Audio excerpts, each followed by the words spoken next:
de cette grande interview consacrée aux drones avec Marianne Renaud, qui est la présidente de la Fédération professionnelle du drone civil.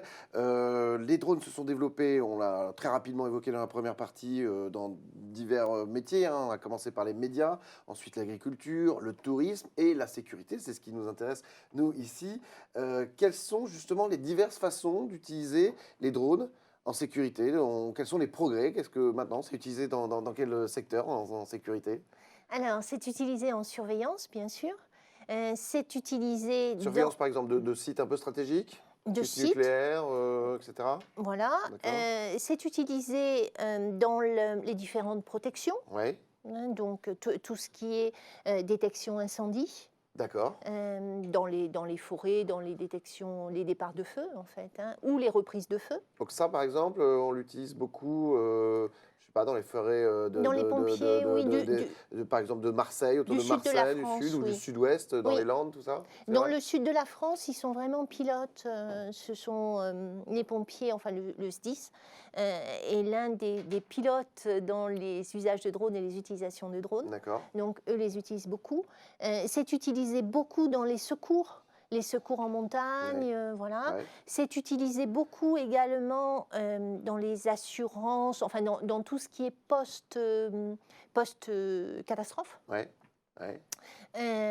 C'est utilisé pour rechercher dans des immeubles, par exemple, qui auraient subi des dégradations, des incendies, D'accord. de détecter des éventuelles personnes qui seraient restées dans les immeubles, D'accord. au lieu d'envoyer des pompiers et de risquer Peut-être leur avec vie. là, du matériel vidéo type Euh, caméra détection de chaleur, Voilà, c'est etc., ça, hein. vraiment thermique. Exact. Donc c'est vraiment utilisé dans beaucoup d'endroits. Et puis on l'a vu aussi assez récemment avec ces manifestations des Gilets jaunes. On l'a vu il y a quelques semaines de la part du ministre de l'Intérieur, Castaner, de l'utilisation des drones pour de la surveillance. Oui, vous avez raison, la police, la gendarmerie Ouais. utilisent beaucoup, enfin utilisent de façon régalienne, bien sûr, les drones pour leur mission. Donc là, pour de la prévention, dans quel cas de figure? L'observation, enfin ce qu'ils ont été Pour agir plus utilisés. rapidement, interpeller plus rapidement, prévoir des... Disons pour arriver à surveiller de plus grandes zones, des mouvements de foule, de façon générale, globale. Ouais. Ça permet d'avoir une vision plus globale que des personnes au sol, tout simplement. On a plus ou moins tous en tête l'idée que le drone, c'est un petit appareil qui nous survole, mais aujourd'hui, il y a des drones assez importants. On peut faire du transport de personnes avec. Vous parliez de secours en montagne. Ça peut être l'exemple, non? Alors, c'est une bonne question. Les drones transport de personnes, c'est pas tout de suite. D'accord. C'est pas tout de suite parce que là, on tombe vraiment dans un des gros verrous technologiques. Ouais. Technologique, Technologiques, ah oui, pas oui. juridique. Non. C'est la D'accord. technologie aujourd'hui. D'accord. C'est-à-dire qu'il faut arriver à un niveau de fiabilité pour des drones Ouais. qui soit bien évidemment équivalent au minimum au niveau de sécurité des avions. Ou d'un hélicoptère. Oui, des avions, oui, pardon. On est d'accord. Avions ou hélicoptères, bien sûr. Sauver en montagne. Oui, tout à D'accord. Et fait. ce n'est pas le cas? Ah non. D'accord. Alors, si vous voulez, tout dépend. J'ai répondu un peu vite. Ce n'est pas le cas pour les drones professionnels civils. D'accord. Ce qui est sûr, c'est que il y a au niveau études de fiabilité, là, on arrive vraiment à la partie aéronautique, enfin aux influences aéronautiques qui vont être de plus en plus présentes, et les règles aéronautiques. Donc, aujourd'hui, des transports de personnes sans pilote, là, ce sont vraiment des verrous technologiques. D'accord. Et les sociétés qui seront capables de faire sauter ces verrous technologiques seront, sauf exception, des sociétés aéronautiques. D'accord. Donc, on ne parle plus tout à fait des mêmes acteurs. Oui, complètement. Mais ce n'est pas encore le cas. C'est quoi, le futur proche? Oh, c'est toujours assez compliqué. On peut toujours avoir de très très bonnes surprises. Airbus Hélicoptère travaille, par exemple. Ouais. Mais c'est pas avant... Enfin, personnellement, pas avant 5 ans. D'accord. 5 ans, c'est Mais en termes... demain. mais en termes d'expérimentation. Hein. L'expérimentation, bien sûr. Avant que des personnes acceptent de monter dans On des va avions passer à sans 10 ans. pilote, Hein, on va doubler la mise. Alors justement, quelles sont les on vous évolutions, proposera de tester. les évolutions technologiques, pour ceux qui ne connaissent pas encore très bien les drones, qui sont assez marquantes, qui sont apparues récemment, et celles qui devraient apparaître dans les années à venir, mis à part celle-ci? Alors, ce qu'il faut pour libérer un certain nombre d'usages, c'est de savoir avec assurance, on Ouais. va dire, parce que j'essaie d'employer des termes, voilà. Que je comprends. Non, non, non, non, non, c'est pas ça que je voulais dire, pas Non, du je tout. rigole.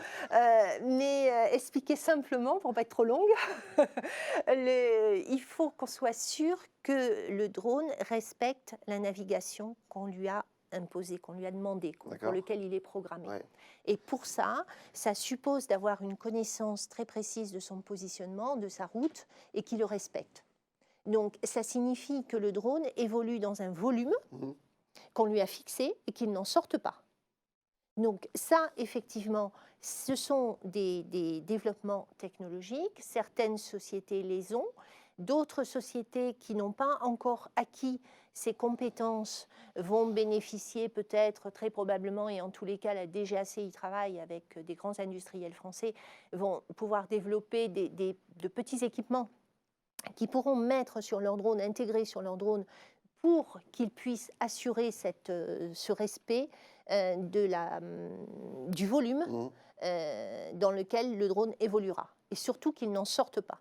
Et donc, à partir de ce moment-là, verront se développer des usages qui seront plus proches des villes, en fait, tout simplement. Non pas urbains, hein, ce n'est pas du tout ce que j'ai dit, mais dans un milieu peu peuplé, dans lequel les drones pourront évoluer en toute confiance, Ouais. parce qu'on sait qu'ils ne sont... Ah ben, on sait avec un niveau bien défini qu'ils ne sortiront pas du couloir qui leur est apparti. Ça, c'est vraiment fondamental. D'accord.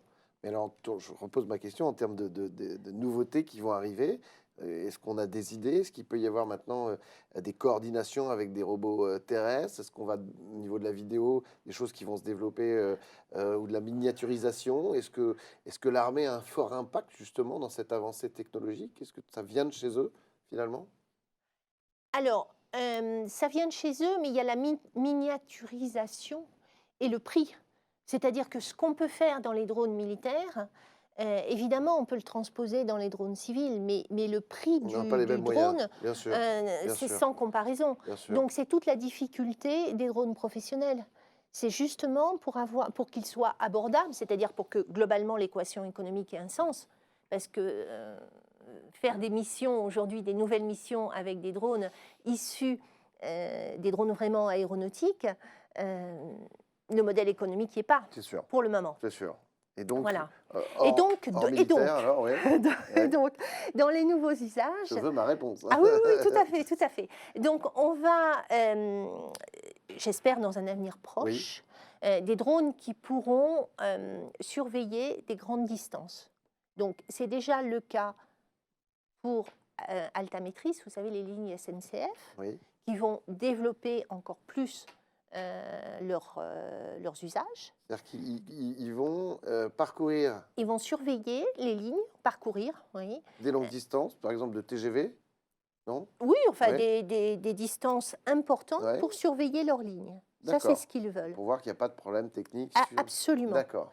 Ça, c'est un progrès. L'autre usage également qui va se développer, ce seront les sociétés qui vont utiliser les drones, comme je vous disais tout à l'heure, en tant qu'outil, c'est-à-dire pour leur propre compte, c'est-à-dire ils vont dans un domaine qui leur appartient, Oui, d'accord. d'accord, donc pas grand public, hein, D'accord, le on est domaine d'accord, qui on est leur d'accord. appartient, Privé, ouais.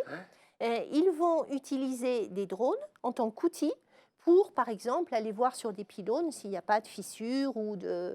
D'accord. Voilà, donc pour le moment, certaines sociétés bénéficient d'une autorisation et ces autorisations vont s'élargir au fur et à mesure où les verrous technologiques vont sauter.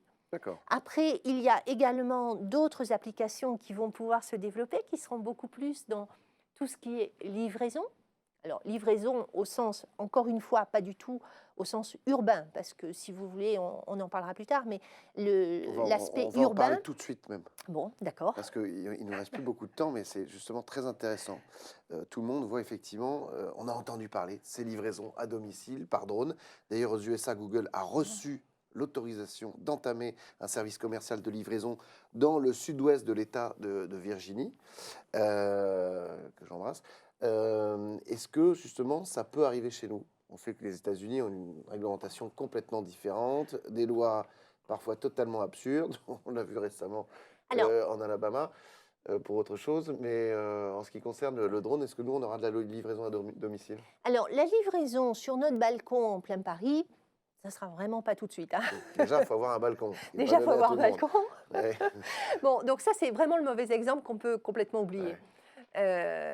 Par contre, des utilisations de drones qui sont vraiment positives, c'est-à-dire dans le sens où on va pouvoir atteindre des zones peu peuplées et apporter en urgence, par exemple, à ces personnes des équipements, des appareils. Et là, oui, on va vraiment s'orienter là-dessus. Pour du Mais- transport de sang, par exemple, pour des grèves, des choses Oui, comme ça. mais vous savez que tout ça, il y a beaucoup de régions qui sont en expérimentation, hein, que D'accord. ce soit du transport de sang sur Bordeaux, que ce soit des greffes, du matériel médical. On a également le drone Helper, vous savez, le drone cet été qui délivrait des bouées à des personnes qui Ah oui. pouvaient être en train de se noyer. Ah, génial. Donc, eux aussi font des expérimentations pour porter des défibrillateurs, par D'accord. exemple. Ouais, ok. Donc, Dans tout ce qui est urgence, ça, là, ça avance. ça va avancer. Ouais. Mais encore une fois, à partir du moment où la fiabilité sera démontrée et vraiment dans des zones peu peuplées. D'accord. Pour terminer sur cette technologie, l'être humain est comme ça. Nous, on voit toutes les choses positives du drone. Hein, c'est génial, ça va faire avancer le schmilblick, etc. Il y a toujours l'être humain qui pense au côté négatif. Donc, il y en a qui utilisent le drone pour attaquer, on en a parlé lors d'une soirée Agora sur le nouveau TGI qui a été construit à Paris, du côté de Clichy. La technologie anti-drone malveillant. On a eu les missiles anti-missiles, maintenant on a les drones anti-drones. Oui, tout à fait. Ça se développe aussi beaucoup? Ah oui. Ouais. Ah oui, oui, il y a énormément de demandes. Alors, Aussi bien en sécurité privée, hein, on imagine, Bien sûr, bien sûr. pour éviter l'espionnage industriel ou d'autres choses. Alors, c'est différent. Au niveau étatique, ils peuvent bénéficier des moyens qui sont des moyens de brouillage, par exemple. Hein, donc, avec toute la problématique du brouillage, mais c'est faisable. Les personnes privées ne peuvent pas utiliser. Donc, ils ont d'autres moyens qui cherchent à développer. C'est certes très compliqué, mais il y a un énorme marché. Et je voudrais juste ajouter que le SGDSN, en termes de sûreté, donc cette fois-ci, hein, le SGDSN va proposer des décrets arrêtés très, très, très prochainement et qui rendra obligatoire l'émission l'identification électronique des drones et lumineuse. D'accord. Ceci pour déjà identifier des drones coopératifs de ceux qui ne le seront pas. Donc, le premier tamis sera déjà de voir si le drone qui vole au-dessus de nous est identifié, est bien en règle ou pas. Sinon, on lui tire dessus. C'est une solution. C'est vite résumé. Merci beaucoup, Marianne Renaud, pour votre venue sur le plateau de la grande interview. C'était lumineux et souriant. Merci beaucoup. Merci à Patrick Haas, à la rédaction en chef. Et merci bien évidemment à la Dream Team Agora, Laurie, Benjamin, Alexandre et tous les autres, à la réalisation et à la production. On se retrouve très vite pour une nouvelle grande interview. En attendant, bien évidemment, prenez soin de vous. Ciao. Merci à vous.